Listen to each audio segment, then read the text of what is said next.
Pues muy buenas, bienvenidos de nuevo a la Cueva del Pícaro, a Historia Estadio. Vamos a seguir dándole tralla a la historia antigua y bueno, pues después de una pausa de dos episodios en los que nos hemos centrado en historia de Occidente, en Grecia, Roma y demás, hoy vamos a volver a Oriente Medio, ¿vale? Así que nada, empezamos directamente con Mesopotamia.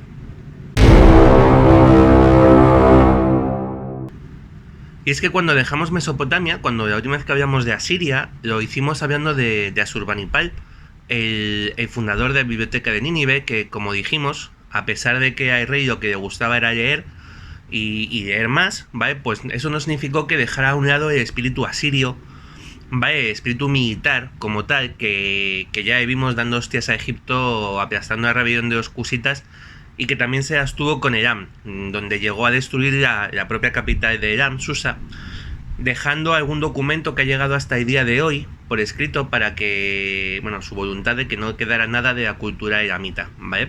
O sea que a Asurbanipal, aparte de leer, pues le gustaba el genocidio y exterminar civilizaciones, ¿vale? Bueno, Asurbanipal murió hacia el 631 a.C. y aunque no hay muchos datos de su muerte, se cree que ocurrió de forma natural. El trono de Asiria pasó a manos de su hijo Asur-Etil-Ilani, ¿vale? Mientras que Babilonia continuaría en manos de Kandalanu, el rey títere que Asurbanipal había dejado allí. No todo el mundo estaba demasiado contento con el linaje de los Sargónidas, ¿vale? Y parece que hubo un intento de revuelta aprovechando este cambio de poder, una conjura palaciega en la que se intentó derrocar al rey, a Asur-Etil-Ilani, pero este fue avisado por su eunuco principal y consiguió desmantelar la conjura, aunque esto sería lo único emocionante que haría en su reino. Hasta donde sabemos no hubo grandes reformas, no hubo expediciones al exterior, y su reinado fue muy corto, solo 4 años, siendo destronado en el 627 por su hermano, Sinsar-Ishkun, ¿vale? Y aunque Asur-Etil-Ilani parece haber sido un rey muy débil, lo cierto es que tenía partidarios importantes, que no se tomaron muy bien la aparición de este nuevo rey, lo que provocó conflictos internos en Asiria. Y estos conflictos internos en Asiria fueron muy bien aprovechados en el exterior de Asiria por un general llamado Nabopolassar, ¿vale? Que era un general caldeo. Este general aparece de pronto en la historia. No sabemos muy bien de dónde viene y cuando habla de sí mismo lo hace atribuyéndose el nombre de hijo de nadie, ¿vale? Pero fuera quien fuera y viniera de donde viniera, Nabopolassar supo aprovechar bastante bien los conflictos en Asiria y la muerte de rey títere Kandalanu, que coincidió en el tiempo, para tomar el control de Babilonia. Y así, por primera vez, plantar cara a los asirios desde Babilonia, ¿vale?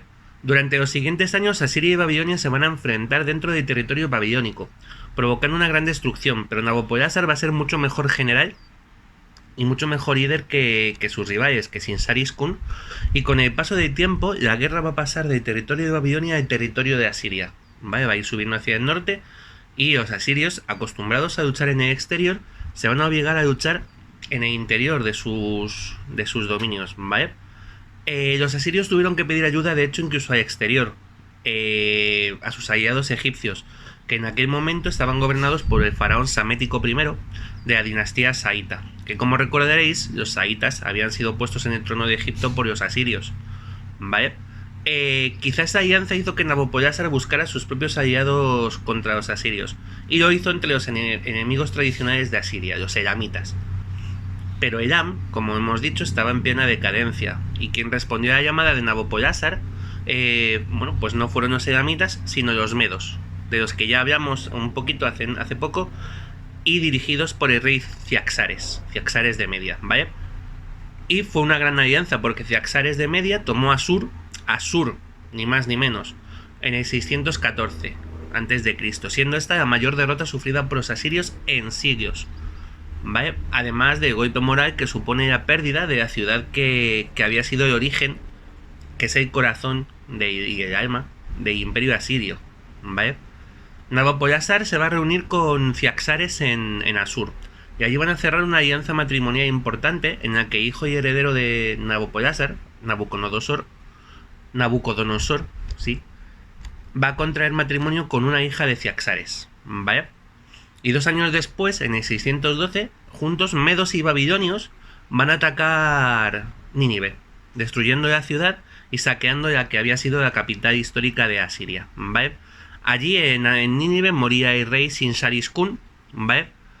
Apoyado por Egipto, un nuevo general asirio se nombró rey, Asurubait II, ¿vale? Y trató de recuperar las tierras de Babilonia, de Asiria, perdón. Trató de hacer frente a los babilonios. Pero se encerró en la fortaleza de Arran, ¿vale? Y convirtió esta en el último bastión del imperio asirio. Va a tener un reinado extraordinariamente corto, no fue nada efectivo este gobierno de Asurubait II. ¿Vale? Fueron expulsados de Arran en el 610 a.C. y sus seguidores intentaron la machada, ¿vale? Intentaron tomar Nínive y fueron derrotados. El rey escapó a Urartu, tócate los cojones, con las que habían tenido los asirios y los Urartu, y aquí acaba la historia del imperio asirio. Y aparecen dos nuevas figuras con fuerza, ¿vale? Los medos y el imperio neobabilonio, del que vamos a hablar ahora.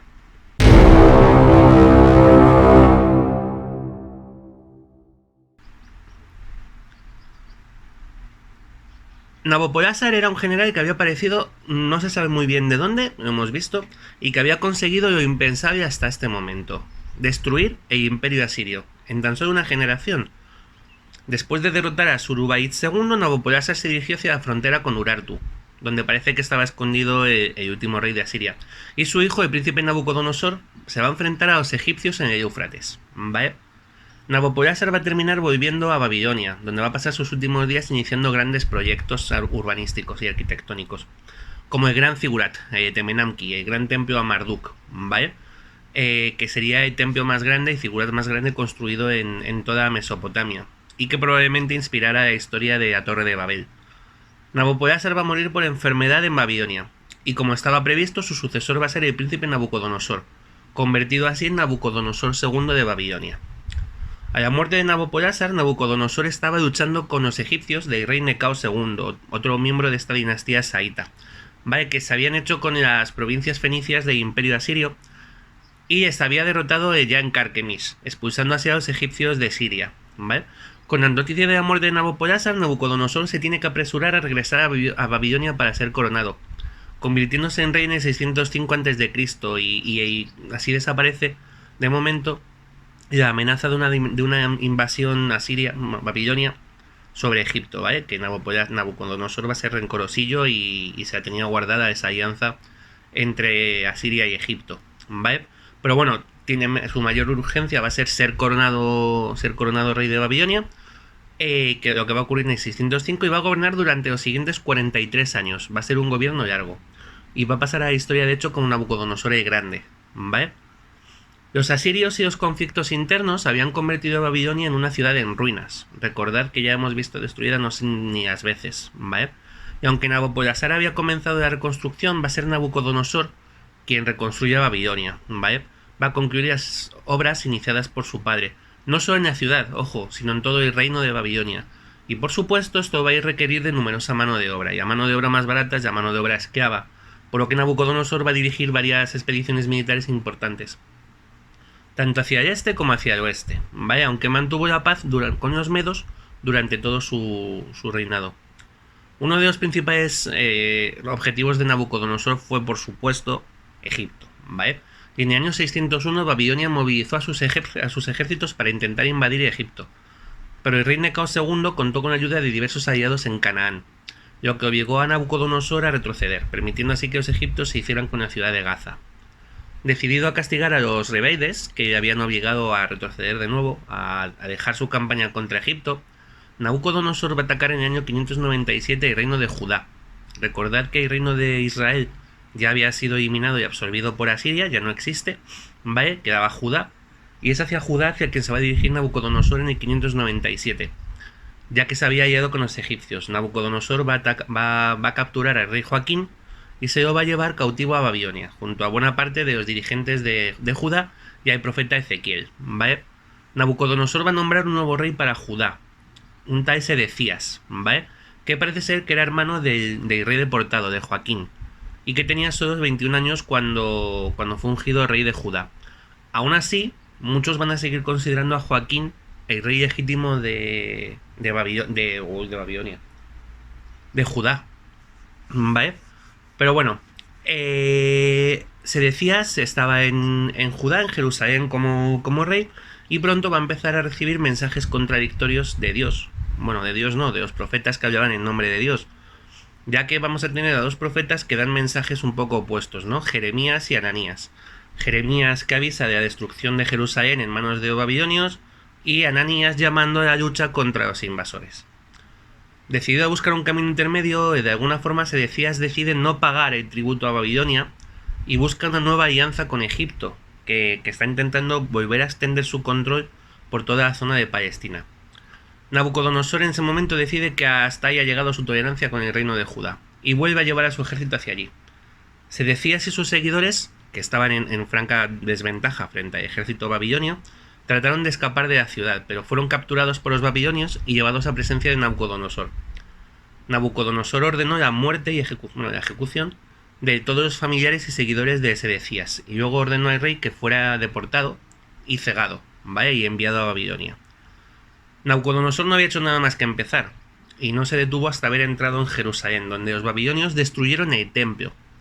El famoso templo que había sido construido por el rey Salomón quedó destruido por los babilonios en este momento, con la invasión de Nabucodonosor y la destrucción de Jerusalén, antes de deportar a la mayoría de la población de Judá a Babilonia, dando comienzo así a lo que los judíos van a llamar su exilio babilónico, ¿vale?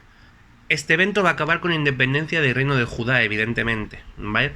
Que se convierte en una provincia de Babilonia. Y curiosamente, aunque la Biblia dice que todos los hijos de Sedequías mueren después de este conflicto, los mormones sostienen que uno de ellos, Mulek, consiguió escapar y tras un largo periplo terminaría llegando a América, ¿vale? Como curiosidad. Entrando en arqueología de Indiana Jones, ¿recordáis que se encontraba dentro del templo de Jerusalén? El Arca de Alianza, efectivamente, donde Moisés había guardado los fragmentos de las primeras tablas de la ley y probablemente las segundas, el objeto más sagrado de la religión judía, ¿vale? La firma del contrato entre Dios y los judíos. Un segundo. Perfecto. ¿Vale? ¿Dónde estaba el arca cuando llegaron los babilonios? Bueno, pues parece ser que ya no estaba en Jerusalén. El profeta Jeremías, que había previsto la destrucción del templo, se había llevado para esconderla. Supongo que diciendo a todo el mundo que era pues por si acaso, oye, que el arca no parece que fuera fácil de esconder. Aunque el misterio está en dónde se escondió. Según a quien hagas caso, pues el arca podría seguir bajo Jerusalén o haber sido trasladada a lugares tan exóticos como Etiopía o Zimbabue, ¿vale? Pero la verdad ya tiene Iker Jiménez. Los demás no podemos más que darle vueltas. Parece ser que los judíos, de todas formas exiliados a Babilonia, supieron sacar buen partido de la situación, al menos a nivel teórico. Y es que probablemente fuera en este momento donde entraron en contacto con historias que probablemente incorporarían a lo que luego serían sus libros sagrados, ¿vale? Y que a día de hoy nos parecen totalmente vinculadas a la Biblia, como puede ser la historia del diluvio. Recordad que esta historia tiene un origen sumerio, hecha de los años, o la propia idea de la Torre de Babel, como comentamos antes, que va a surgir de la perspectiva de Gran Zigurat, de Temenamki. Bueno, Nabucodonosor va a morir en el 562 a.C. Si lo ponemos en paralelo, en Roma en esos momentos andaba gobernando Servio Tulio, y en Atenas estaban con las reformas de Solón, ¿vale? Y va a ser sucedido por su hijo, Evil-Merodach, que además de tener nombre de villano de Dungeons and Dragons, va a gobernar solo durante 2 años, antes de ser derrocado por un general, Neriglissar, ¿vale? Casado con una hermana del rey, o sea que tuvo un caso de cuñadismo agudo. Y va a convertirse en el nuevo gobernante de Babilonia. Aún así, Neriglissar va a gobernar solo durante 4 años, y en el 556 va a convertirse en rey un tal Nabónido, que al parecer era un asirio, y que consolidó su llegada al poder casándose con la viuda de Neriglissar, la hija de Nabucodonosor II. Lo que no sabía Nabónido al llegar al poder a Babilonia es que él iba a ser el último rey del imperio neoasirio. Pero bueno, esto lo vemos en la próxima, y hoy vamos a seguir con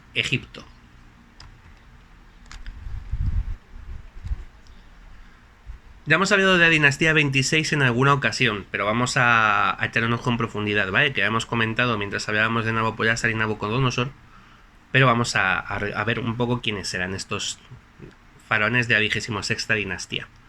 Como recordaréis, la dinastía 26ª había surgido a partir del rey Necao I, gobernante de Sais, convertido en faraón bajo la protección de los asirios para hacer frente a la dinastía cusita. Necao I había sido asesinado por los cusitas del rey del rey Tanutamani, ¿vale? Lo que se había llevado a los asirios a regresar a Egipto tomando Tebas y reforzando el gobierno del faraón Psamético I, que va a ser quien finalmente acabará con los restos de la dinastía Nubia y se encontrará con que tiene un nuevo problema: el dominio de los asirios sobre Egipto. Psamético I va a llevar a cabo una labor de resistencia pasiva, ¿vale? Sin enfrentamientos directos con los asirios, que probablemente hubieran podido arrasar con todo Egipto. Pero reforzó sus lazos comerciales con el resto del Mediterráneo, especialmente con Grecia, ¿vale?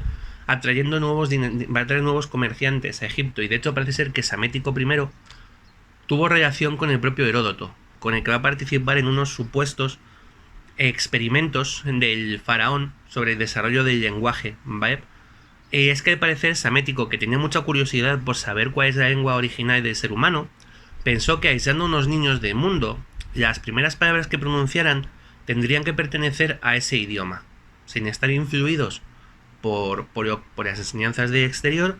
Pues los niños en principio tendrían que desarrollar el idioma original de la humanidad, ¿vale? Al parecer, la primera palabra pronunciada por aquellos niños apartados del resto del mundo fue Beikos, que significa pan en el idioma de los frigios, ¿vale? Un pueblo de Anatolia, ¿vale? De modo que Psamético dictaminó que la primera lengua había nacido en el corazón de Anatolia.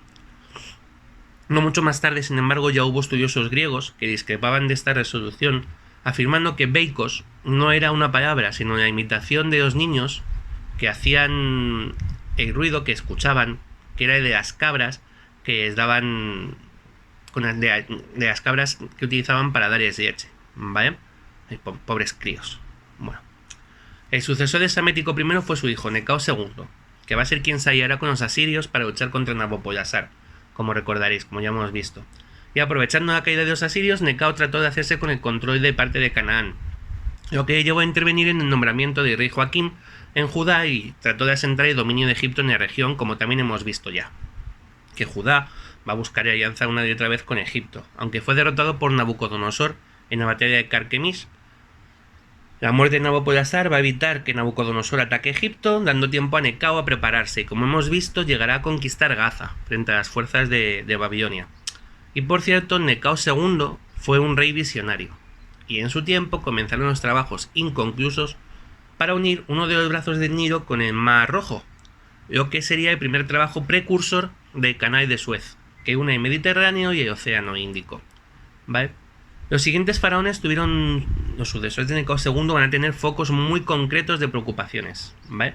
Psamético II tuvo que hacer frente de nuevo a los cusitas, ¿vale? Y su hijo Apries se encontró con el preocupante ascenso del poder en Babilonia de Nabucodonosor. Se encontró con el preocupante ascenso de poder de la Babilonia de Nabucodonosor II, lo que va a llevar a tratar de intervenir con escaso éxito en Judá, maniobras que, como hemos visto, van a llevar a la destrucción del templo de Salomón y al exilio de los judíos del reino de Judá, ¿vale? Hubo muchos judíos que se refugiaron en Egipto, que en lugar de ser expulsados o deportados a Babilonia, consiguieron refugiarse en Egipto, y de hecho se construyó una colonia judía bastante importante en la isla de Elefantina, ¿vale? La derrota en Palestina, una derrota en Libia, una nueva derrota apoyando a un líder local en la zona de Cirene contra los griegos, van a provocar el levantamiento de uno de los generales de Apries, un hombre llamado Amose, que se va a proclamar rey y va a conseguir exiliar a Apries, ¿vale? Convirtiéndose Amose así en el siguiente faraón. Apries va a tratar de recuperar el trono con ayuda de los babilonios, giros que tiene la vida, pero fue derrotado y asesinado, aunque Amose lo va a enterrar con honores en Sais, ¿vale? Este Amose va a perder buena parte del control de Egipto de nuevo, y su dominio no llegó más allá de la primera catarata, aunque por ejemplo pues va a dominar lugares como Chipre o Cirene. Y va a cultivar grandes relaciones con los griegos, que van a recibir de sus manos la ciudad de Naucratis, en el delta, para que se establezcan en ella, para que hagan un emporio comercial, una delegación comercial en la ciudad de Naucratis. El sucesor de Amose II fue su hijo, Psamético III, pero ya antes de la muerte del faraón a Egipto habían comenzado a llegar rumores preocupantes de una nueva potencia hegemónica que venía de este. Y sí, es la hora. Hablamos de los persas. Habíamos visto cómo los medos se convertían en una nueva potencia en muy pocos años, ¿vale? Y habían llegado incluso a tomar y saquear ciudades como Asur o Nínive. Pero esto no va a cambiar demasiado su forma de vivir, la forma de vivir de estas tribus iranias que van a continuar manteniendo sus tradiciones tribales. También habíamos comentado que los medos no eran un pueblo único, sino que bajo su gobierno se incluían otras tribus iranias, armenios, partos, persas, ¿vale? Y estos persas vivían en el sur del actual Irán, pagando tributo, bueno, Irán, que durante mucho tiempo se ha llamado Persia, ¿vale? De hecho, hasta el siglo XX, hasta la revolución de Jomeini, ¿vale? Bueno, pagando tributo a los medos, y van a estar dirigidos por un clan, de los aqueménidas, ¿vale? Descendientes de un tal Aquemenes, que era su fundador y que se había convertido en el líder de la confederación persa allá para el 700 a.C. Estos persas además tenían su propia religión y sus propias costumbres. Los persas van a seguir una religión llamada zoroastrismo o mazdeísmo, ¿vale? Por el nombre de su dios principal, Ahura Mazda, o de profeta Zoroastro o Zaratustra, ¿vale? El zoroastrismo es una religión dualista, en la que la luz, que está encarnada por el principal dios del mazdeísmo, Ahura Mazda, se va a enfrentar a la oscuridad, que está representada por el dios Angra Mainyu. Bueno, todo esto vendrá más adelante. Esta será la evolución del zoroastrismo, porque en época de los aqueménidas aún no tenemos del todo claro en qué momento se encontraban, ya que en origen esta religión zoroástrica va a tener mucho que ver con las religiones indias, ¿vale? Y con la veneración del dios Mitra. En fin, estos persas van a participar junto al rey Medo, junto a Ciaxares, en las luchas contra los asirios, y por lo tanto también van a ser partícipes de sus victorias. Y después de vencer a los asirios, Ciaxares, que mantuvo buenas relaciones con el imperio neobabilonio, decidió continuar extendiendo sus dominios hacia Anatolia, lo que hizo entrar en guerra con el reino de Lidia. Aunque la guerra se detuvo en tablas cuando ambos ejércitos, mientras batallaban, se encontraron luchando bajo un eclipse, lo que ambos dirigentes consideraron como de mal augurio, así que cada uno se volvió a su casa, ¿vale? Ciaxares no tardaría mucho en morir, en el año 585 a.C., convirtiéndose en rey su hijo, Astiages, casado con una princesa Lidia, hermana del futuro rey Creso, ¿vale?